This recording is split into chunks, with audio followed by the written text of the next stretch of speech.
வணக்கம் நண்பர்களே. இந்த உலகில் இரண்டு வகையான மனிதர்கள் உள்ளனர். ஒருவர் புத்திசாலி, மற்றவர் முட்டாள். புத்திசாலி என்பவர் கடினமான வேலையையும் எளிதாக முடிப்பவர். அவருக்கு வெற்றி பெறுவது அவ்வளவு கடினமில்லை. ஏனெனில் அவர் ஒவ்வொரு அடியையும் புரிதலுடன் எடுத்து வைக்கிறார். இந்த காரணத்தினால் புத்திசாலி மனிதன் எந்த வேலையிலும் விரைவான வெற்றியை பெறுகிறார். ஆனால் முட்டாள் மனிதன் இதற்கு நேர்மாறாக இருப்பான். சிறிய வெற்றிக்கும் அவர்கள் கழுதையைப் போல் உழைக்க வேண்டும். அவர்களின் வேலைகள் சரியாக முடிவதில்லை. பெரும்பாலும் அவர்களின் முட்டாள்தனமே அவர்களின் வாழ்க்கையை இருளில் தள்ளிவிடும். ஆச்சாரிய சாணக்கியர் பல நூற்றாண்டுகளுக்கு முன்பே சொன்னார், புத்தி ஒரு மனிதனை வெற்றி பெறச் செய்கிறது. அதே சமயம் முட்டாள்தனம் அவனது தோல்விக்கு காரணமாகிறது. நண்பர்களே, இந்த விஷயத்தை தொடர்ந்தால் இன்றைய இந்த வீடியோவில் நீங்கள் ஒரு புத்திசாலி மனிதனின் 12 குணாதிசயங்களைப் பற்றி தெரிந்து கொள்வீர்கள். இதில் குறைந்தபட்சம் 7 பண்புகளாவது உங்களிடம் இருந்தால் நீங்கள் ஒரு உண்மையான புத்திசாலி மனிதர் என்பதை புரிந்து கொள்ளுங்கள். இந்த குணங்கள் உங்களிடம் இன்னும் இல்லை என்றால் கவலைப்பட வேண்டாம். ஏனெனில் இந்த வீடியோவின் முடிவில் நீங்களும் எப்படி புத்திசாலியாக மாறலாம் என்பதற்கான வழிகளை பெறுவீர்கள். எனவே நண்பர்களே, தொடங்குவோம். ஒரு காலத்தில் குருகுலத்தில் 4 சீடர்கள் ஒருவருக்கொருவர் விவாதித்துக் கொண்டிருந்தனர். அவர்களின் விவாதம், யார் புத்திசாலி, அவனுக்கு என்னென்ன குணங்கள் இருக்கும், அவனை புத்திசாலியாக்கும் பழக்கங்கள் என்ன என்பன பற்றியது. நீண்ட நேரம் விவாதித்த பிறகு அவர்களால் ஒரு முடிவுக்கு வர முடியவில்லை. இறுதியாக அவர்கள் தங்கள் குரு ஆச்சாரிய சாணக்கியரிடம் சென்று இந்த கேள்விக்கான பதிலை கேட்பதுதான் சரி என்று முடிவு செய்தனர். 4 சீடர்களும் தங்கள் குரு ஆச்சாரிய சாணக்கியரிடம் சென்று மரியாதையுடன் தங்கள் சந்தேகத்தை கூறினர். அவர்கள் சொல்வதை கேட்ட ஆச்சாரிய சாணக்கியர் மெல்லிய புன்னகையுடன், குழந்தைகளே, இன்றைக்கு நான் உங்களுக்கு ஒரு புத்திசாலி மனிதனின் 12 குணங்களைப் பற்றி சொல்கிறேன். இவற்றின் அடிப்படையில் ஒரு நபர் உண்மையில் புத்திசாலி என்று அழைக்கப்படுகிறார். கவனமாக கேளுங்கள். 1. ரகசியங்களை தனக்குள்ளேயே வைத்துக் கொள்பவர். 1. முதல் குணம், ஒரு புத்திசாலி மனிதனின் முதல் அடையாளம், அவர் தனது மனதில் உள்ள விஷயங்களை யாரிடமும் சொல்ல மாட்டார். ஒருவேளை அவர் எவ்வளவு நெருங்கிய நண்பராக இருந்தாலும் சரி. இன்னைக்கு ஒரு நண்பராக இருப்பவர் நாளை எதிரியாகவும் மாறலாம் என்பது ஒரு புத்திசாலிக்கு தெரியும். அப்படி நடந்தால் நீங்களே அவரிடம் சொன்ன ரகசியங்களையே அவன் உனக்கு எதிராக பயன்படுத்துவான். இதற்கு நேர்மாறாக ஒரு முட்டாள் மனிதன் எவரையும் யோசிக்காமல் நம்பிவிடுவான். அவன் தன் மன ரகசியங்கள், வீட்டு விஷயங்கள் மற்றும் தனிப்பட்ட பிரச்சனைகளையும் மற்றவர்களிடம் கூறுவான். ஆனால் அதே நண்பன் ஒரு நாள் சந்தர்ப்பத்தை பயன்படுத்தி அவனுக்கு துரோகம் செய்து அவன் சொன்ன விஷயங்களையே தனக்கு சாதகமாக பயன்படுத்திக் கொள்வான். ஆகவே ஒரு புத்திசாலி மனிதன் தனது தனிப்பட்ட விஷயங்களையும் பலவீனங்களையும் தனக்குள்ளேயே வைத்துக் கொள்பவரே.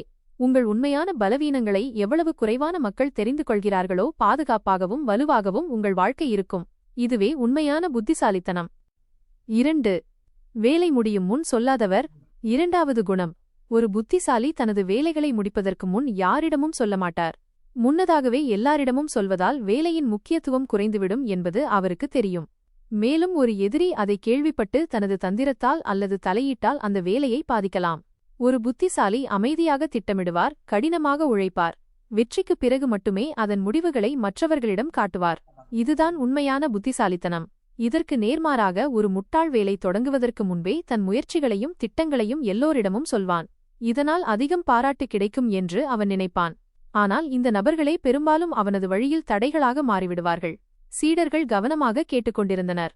ஆச்சாரிய சாணக்கியர் மேலும் விளக்கினார், குழந்தைகளை, நினைவில் கொள்ளுங்கள், தனது வேலைகளை உரிய நேரத்தில் பகிர்ந்து கொள்ளாத ஒருவர் மற்றவர்களின் தலையீட்டிலிருந்து பாதுகாப்பாக இருப்பார். உங்கள் முயற்சிகளைப் பற்றி எவ்வளவு குறைவான மக்களுக்கு தெரியுமோ அவ்வளவு அதிகமாக உங்கள் வெற்றியின் சக்தி அதிகரிக்கும். எனவே குழந்தைகளை, அமைதியாக உழைத்து வேலை முடிந்த பிறகு மட்டுமே முடிவுகளை எல்லோரிடமும் கொண்டு வருபவரே புத்திசாலி. இது அமைதி மற்றும் புரிதலின் சின்னம். 3. அவசரத்தில் முடிவெடுக்காதவர். 3வது குணம், ஒரு புத்திசாலி ஒருபோதும் கோபத்திலோ அவசரத்திலோ எந்த முடிவும் எடுக்க மாட்டார். ஒரு நொடி கோபத்தில் அல்லது அவசரத்தில் எடுக்கப்பட்ட முடிவு எல்லா உழைப்பையும் வீணடித்துவிடும் என்பது அவருக்கு தெரியும். அமைதியாகவும் சிந்தித்தும் செயல்படும் ஒருவரே எந்த சூழ்நிலையிலும் பாதுகாப்பாக இருப்பார். மேலும் அவரது சிந்தனை மற்றவர்களை விட ஒருபடி முன்னே இருக்கும். சீடர்கள் கவனத்துடன் கேட்டுக்கொண்டிருந்தனர். ஆச்சாரியார் மேலும் கூறினார், கோபத்தில் பேசும் அல்லது அவசரமாக செயல்படும் ஒருவர் பெரும்பாலும் தனக்குத்தானே துன்பத்தை ஏற்படுத்திக் கொள்வார். அமைதியாக சிந்தித்து செயல்படுபவர் ஒவ்வொரு நெருக்கடியையும் தனக்கு சாதகமாக மாற்றிக்கொள்ள தெரியும். ஆச்சாரியார் மேலும் விளக்கினார், குழந்தைகளே, எந்த முடிவிலும் அவசரம் முட்டாள்தனம் என்பதை நினைவில் கொள்ளுங்கள். கோபத்தில் பேசுபவர் அல்லது செயல்படுபவர் தனக்குத்தானே சிக்கல்களையும் இழப்புகளையும் உருவாக்குகிறார். ஆனால் சிந்தித்து செயல்படுபவர் இறுதியில் வெற்றி பெறுவார். அவரது முடிவும் எப்போதும் உறுதியாக இருக்கும். எனவே குழந்தைகளை, உணர்ச்சிகளை கட்டுப்படுத்தி எந்த சூழ்நிலையிலும் அமைதியாக இருந்து சிந்தித்து முடிவெடுப்பவரே புத்திசாலி. இதுவே உண்மையான புரிதலும் ஞானமும் ஆகும். 4. அதிகம் கேட்டு குறைவாக பேசுபவர். 4வது குணம். ஒரு புத்திசாலி எப்போதும் அதிகமாக கேட்பார், குறைவாக பேசுவார். கேட்பதன் மூலம் மட்டுமே அவர் மற்றவர்களின் நோக்கங்களையும் திட்டங்களையும் உண்மையான நிலையையும் புரிந்து கொள்ள முடியும் என்பது அவருக்கு தெரியும். அதிகமாக பேசுபவர் பெரும்பாலும் தன்னை அறியாமலே முக்கியமான தகவல்களை கொடுத்துவிடுகிறார். அதுவே அவருக்கு ஆபத்தாக மாறலாம். இதற்கு நேர்மாறாக ஆச்சாரியார் மேலும் விளக்கினார். ஒரு முட்டாள் குறைவாக கேட்டு அதிகமாக பேசுவான். பல நேரங்களில் அவன் பேசிக் கொண்டிருக்கும்போதே பிறகு அவனுக்கு பெரும் இழப்பை அல்லது சிக்கலை ஏற்படுத்தும் ஒன்றை சொல்லிவிடுவான். ஒரு முட்டாள் எப்போது எவ்வளவு பேச வேண்டும் என்பதை ஒருபோதும் அறியமாட்டான். ஆனால் புத்திசாலி மற்றும் ஞானமுள்ளவர் எப்போதும் வார்த்தைகளையும் மௌனத்தையும் சரியாக பயன்படுத்துவார். இது எந்த சூழ்நிலையிலும் அவருக்கு நன்மையையும் பாதுகாப்பையும் தருகிறது. அவர் மேலும் கூறினார், குறைவாக பேசுபவர் எந்த சூழ்நிலையிலும் லாபத்தில் இருப்பார். கேட்பது அவருக்கு வலிமையையும் புரிதலையும் அதிகரித்து தவறான முடிவுகளில் இருந்து அவரை காக்கிறது. அதிகமாக பேசுபவர் விரைவிலேயே ஏமாற்றத்துக்கும் இழப்புக்கும் ஆளாவார். எனவே குழந்தைகளே, வார்த்தைகளை கட்டுப்படுத்துபவரும் காதுகளை எப்போதும் திறந்து வைத்திருப்பவருமே புத்திசாலி. 5. தவறிலிருந்து கற்றுக்கொள்பவர். 5வது குணம். ஒரு புத்திசாலி தனது தவறை மறைக்க மாட்டார். அவர் அதை ஏற்றுக்கொண்டு அதிலிருந்து கற்றுக்கொள்வார். இந்த புரிதல் அவரை எந்த சூழ்நிலையிலும் வலுப்படுத்தி முன்னேற செய்யும். தனது தவறை ஏற்றுக்கொள்பவர் மட்டுமே எதிர்காலத்தில் தனது நடவடிக்கைகளை சிந்தித்து எடுக்க முடியும். சீடர்கள் கவனத்துடன் கேட்டனர். ஆச்சாரியார் மேலும் விளக்கினார். யோசித்துப் பாருங்கள் குழந்தைகளே, ஒரு நபர் தனது தவறை மறுத்து மற்றவர்கள் மீது பழி போடுகிறார் என்றால் அவர் அதே இழப்பை மீண்டும் மீண்டும் அனுபவிப்பார். அதே சமயம் தனது பலவீனத்தையும் தவறையும் புரிந்து கொள்பவர் அதை சரிசெய்து முன்னேறுவார். ஒரு புத்திசாலி ஒவ்வொரு அனுபவத்தையும் ஒரு பாடமாக எடுத்துக்கொண்டு அதை தனது பலமாக்கிக் கொள்வார். அவர் ஒரு உதாரணத்துடன் கூறினார். ஒருவர் தனது தவறை ஏற்றுக்கொண்டால் அவரது மரியாதை அதிகரிக்கும். மக்கள் அவரது முடிவை நம்புவார்கள். ஆனால் தனது தவறை மறைக்கும் ஒரு முட்டாள் எப்போதும் ஆபத்து மற்றும் ஏமாற்றத்தின் வரம்பில் இருப்பான். எனவே குழந்தைகளே, தவறை ஏற்றுக்கொண்டு அதிலிருந்து கற்றுக்கொள்ளும் திறன் புத்திசாலித்தனத்தின் ஒரு முக்கியமான பகுதி. இது ஒருவரை பாதுகாப்பாக வைப்பது மட்டுமல்லாமல் முன்னேறவும் உண்மையான ஞானத்தை காட்டவும் உதவுகிறது. 6. நேரத்தை சரியாக பயன்படுத்துபவர். 6வது குணம். ஆச்சாரிய சாணக்கியர் சீடர்களை பார்த்து தீவிரமாக, குழந்தைகளே, ஒரு புத்திசாலி தனது நேரத்தை சரியாக பயன்படுத்துவார். இந்த உலகில் எல்லாவற்றையும் வாங்க முடியும் என்பது அவருக்கு தெரியும். ஆனால் ஒரு விஷயத்தை வாங்க முடியாது, அதுதான் நேரம். அதனால்தான் அவர் ஒவ்வொரு வேலையையும் சரியான நேரத்தில் செய்கிறார். இதன் காரணமாக வாழ்க்கையில் தொடர்ந்து வெற்றி பெறுகிறார். இதற்கு நேர்மாறாக ஆச்சாரியார் மேலும் விளக்கினார். ஒரு முட்டாள் தனது நேரத்தை சரியாக பயன்படுத்த மாட்டான். அவன் தனது பொன்னான நேரத்தை தேவையற்ற வேலைகளிலும் பயனற்ற விஷயங்களிலும் வீணடித்து விடுவான். நேரம் கடந்து போன பிறகு அவன் தனது தோல்விக்கு மற்றவர்களை குற்றம் சாட்டுவான் அல்லது தனது விதியை திட்டுவான். அத்தகைய ஒருவரின் வாழ்க்கை பெரும்பாலும் தோல்வியும் வருத்தமும் நிறைந்ததாக இருக்கும். ஆச்சாரியார் சீடர்களை பார்த்தபடி, ஆகவே குழந்தைகளே, நேரத்தை சரியாக பயன்படுத்துவதே புத்திசாலித்தனத்தின் அடையாளம். ஒரு புத்திசாலி இதை புரிந்து கொண்டு ஒவ்வொரு சந்தர்ப்பத்தையும் சரியாக பயன்படுத்துகிறான். ஆனால் ஒரு முட்டாள் இதை அலட்சியம் செய்து வாழ்க்கையில் பின்தங்கிவிடுகிறான். இதுவே உண்மையான ஞானத்திற்கும் முட்டாள்தனத்திற்கும் உள்ள வேறுபாடு. 7. விளைவுகளை கணிப்பவர். 7வது குணம். ஒரு புத்திசாலி எந்த வேலையையும் யோசிக்காமல் தொடங்க மாட்டார். அவர் முதலில் அதன் விளைவுகளையும் சாத்தியமான விளைவுகளையும் கணிக்கிறார். இந்த புரிதல் அவரை எந்த சூழ்நிலையிலும் பாதுகாப்பாகவும் வெற்றிகரமாகவும் ஆக்குகிறது. சீடர்கள் கவனத்துடன் கேட்டனர். ஆச்சாரியார் மேலும் விளக்கினார். யோசித்துப் பாருங்கள் குழந்தைகளே, ஒரு நபர் எந்த விளைவையும் யோசிக்காமல் ஒரு செயலை செய்தால் அந்த செயல் பெரும்பாலும் அவனை சிக்கலில் மாட்டிவிடும். அதே சமயம் அதன் விளைவு என்னவாக இருக்கும், யார் அதன் மூலம் பயனடையலாம், என்ன இழப்பு ஏற்படலாம் என்று முதலில் சிந்திப்பவர் ஒவ்வொரு செயலிலும் ஒரு படி முன்னாலிருப்பார். அவர் ஒரு உதாரணத்துடன் கூறினார். ஒரு புத்திசாலி ஒவ்வொரு வாய்ப்பையும் சவாலையும் முன்கூட்டியே மதிப்பிடுகிறார். சரியான திட்டமிடல் மற்றும் எச்சரிக்கையுடன் எடுக்கப்பட்ட நடவடிக்கை பாதுகாப்பானது மட்டுமல்லாமல் அவரை வெற்றிக்கு எட்டுச் செல்லும் என்பதை அவர் அறிவார். அதே சமயம் அவசரத்தில் செயல்படுபவர் பெரும்பாலும் வருத்தத்தையும் இழப்பையும் சந்திக்க நேரிடும். குழந்தைகளை, எந்த வேலையை தொடங்குவதற்கு முன்பும் அதன் விளைவுகளை கணிப்பது புத்திசாலித்தனத்தின் அடையாளம் என்பதை நினைவில் கொள்ளுங்கள். இது உங்களை பாதுகாப்பாக வைப்பது மட்டுமல்லாமல் உங்கள் ஒவ்வொரு முடிவையும் வலுவானதாகவும் பயனுள்ளதாகவும் மாற்றுகிறது. 8. பேராசையை தவிர்ப்பவர். 8வது குணம். ஆச்சாரிய சாணக்கியர் சீடர்களை பார்த்து தீவிரமாக, குழந்தைகளே, ஒரு புத்திசாலி ஒருபோதும் பேராசை அல்லது வெளிப்படையான தோற்றத்தின் பின்னால் ஓடமாட்டார். வெளிப்புற கவர்ச்சியில் நன்றாக தோன்றும் ஒன்று பெரும்பாலும் அவருக்கு ஆபத்தாகவும் மாறலாம் என்பதை அவர் அறிவார். பேராசை எப்போதும் ஒரு மனிதனை தவறான திசையில் இட்டு செல்கிறது என்பது புத்திசாலிக்கு தெரியும். அதிகம் பேராசைப்படுபவர் ஏதோ ஒரு தவறை செய்வார். அந்த தவறு அவரது வாழ்க்கையை நரகமாக்கிவிடும். இந்த விஷயங்கள் ஒரு புத்திசாலிக்கு நன்றாக தெரியும். ஆச்சாரியார் சீடர்களை பார்த்து விளக்கினார். ஆனால் மறுபுறம் பலர் விரைவான செல்வம், வெற்றி அல்லது புகழ் மீதான பேராசையில் இறங்குகிறார்கள். இந்த பேராசையில் அவர்கள் தங்கள் உழைப்பையும் நேரத்தையும் வீணடிக்கிறார்கள். சில நேரங்களில் இந்த அவசரம் அவர்களின் சொந்த முயற்சிகளிலும் உறவுகளிலும் இழப்பை ஏற்படுத்துகிறது. இந்த காரணத்தால்தான் பேராசையில் சிக்கி எடுக்கப்பட்ட முடிவு பெரும்பாலும் வருத்தத்தையும் துக்கத்தையும் ஏற்படுத்துகிறது. உண்மையான வெற்றியும் மரியாதையும் கடின உழைப்பு, பொறுமை மற்றும் விவேகத்தினால் வருகிறது. வெளித்தோற்றத்தாலோ அல்லது பேராசையாலோ அல்ல என்பதை ஒரு புத்திசாலி புரிந்து கொள்கிறார். தனக்குள் கட்டுப்பாடு மற்றும் புரிதலை பேணிக் காப்பவர் பாதுகாப்பான மற்றும் வலுவான வாழ்க்கையை வாழ்கிறார். எனவே குழந்தைகளை, பேராசையும் வெளிப்படையான தோற்றமும் உங்களுக்கு தற்காலிக மகிழ்ச்சியை மட்டுமே தரும்.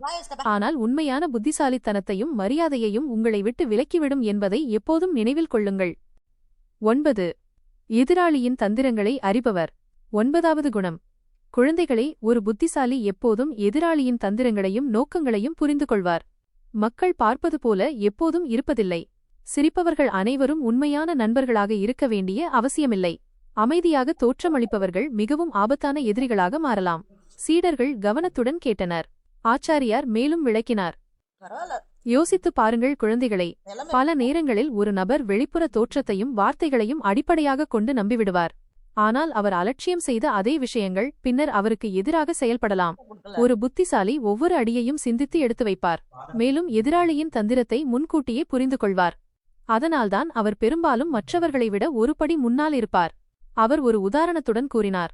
பலர் தங்கள் உணர்ச்சிகள் மற்றும் நம்பிக்கையின் அடிப்படையில் உடனடியாக முடிவெடுப்பார்கள். இதன் விளைவாக அவர்களின் உழைப்பும் திட்டங்களும் பயனற்றதாகி விடுகின்றன. ஆனால் எதிராளியின் நோக்கங்களை புரிந்து கொண்டு செயல்படும் ஒருவர் எப்போதும் பாதுகாப்பாக இருப்பார். எந்த சூழ்நிலையிலும் லாபம் பெற முடியும். குழந்தைகளை, கண்கள் பார்ப்பதற்கு மட்டுமே இல்லை என்பதை நினைவில் கொள்ளுங்கள். புத்தி மற்றும் அனுபவத்தால் ஒவ்வொரு மனிதனின் நோக்கத்தையும் தந்திரத்தையும் படிக்க முடியும். இதுவே உண்மையான புத்திசாலித்தனம். 10. தேவையற்ற விவாதத்தில் ஈடுபடாதவர். 10வது குணம். ஒரு புத்திசாலி தேவையற்ற விவாதங்களிலும் சண்டைகளிலும் ஒருபோதும் ஈடுபட மாட்டார். காரணமில்லாமல் விவாதிப்பது நேரத்தையும் ஆற்றலையும் வீணாக்குகிறது. மேலும் பெரும்பாலும் இழப்பையே ஏற்படுத்துகிறது என்பதை அவர் அறிவார். பலர் சிறிய விஷயங்களுக்காக சண்டையிட்டு அந்த விவாதத்திலே தங்கள் உழைப்பு, மரியாதை மற்றும் நேரத்தை இழந்து விடுகிறார்கள். அமைதியாக இருந்து தேவைக்கு ஏற்ப மட்டும் பேசுபவர் எந்த சூழ்நிலையிலும் பாதுகாப்பாக இருப்பார். மேலும் வாய்ப்புகளை சரியாக பயன்படுத்திக் கொள்வார். அவர் ஒரு உதாரணத்துடன் கூறினார். பல நேரங்களில் மக்கள் தங்கள் ஈகோ அல்லது தங்கள் கருத்தை நிரூபிக்க மட்டுமே விவாதத்தில் ஈடுபடுகிறார்கள். இதன் விளைவாக உறவுகள் முடிந்து போகின்றன.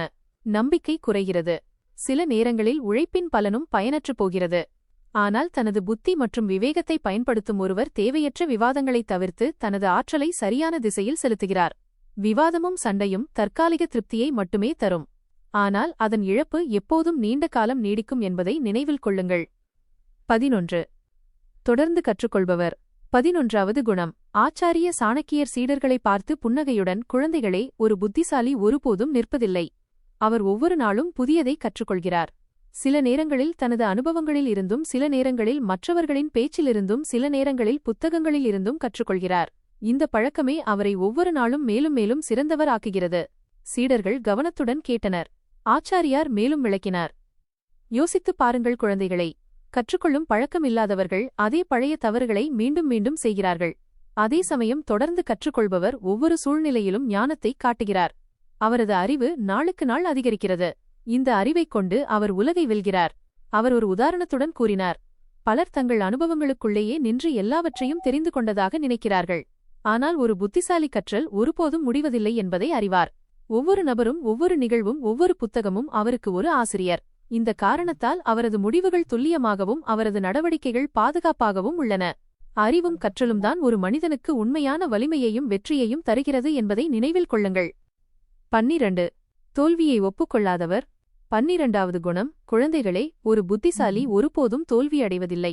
தொடர்ந்து முயற்சி செய்பவர் மட்டுமே இறுதியில் வெற்றி பெறுவார் என்பது அவருக்கு தெரியும். தோல்விக்கு பயப்படுவது முட்டாள்தனம். ஏனெனில் தோல்வி என்பது வழியை மாற்ற வேண்டும் என்பதற்கான ஒரு அறிகுறி மட்டுமே. ஒரு மனிதன் முயற்சி செய்வதை நிறுத்திவிடும்போதுதான் உண்மையான தோல்வி ஏற்படுகிறது. அவர் மேலும் விளக்கினார்.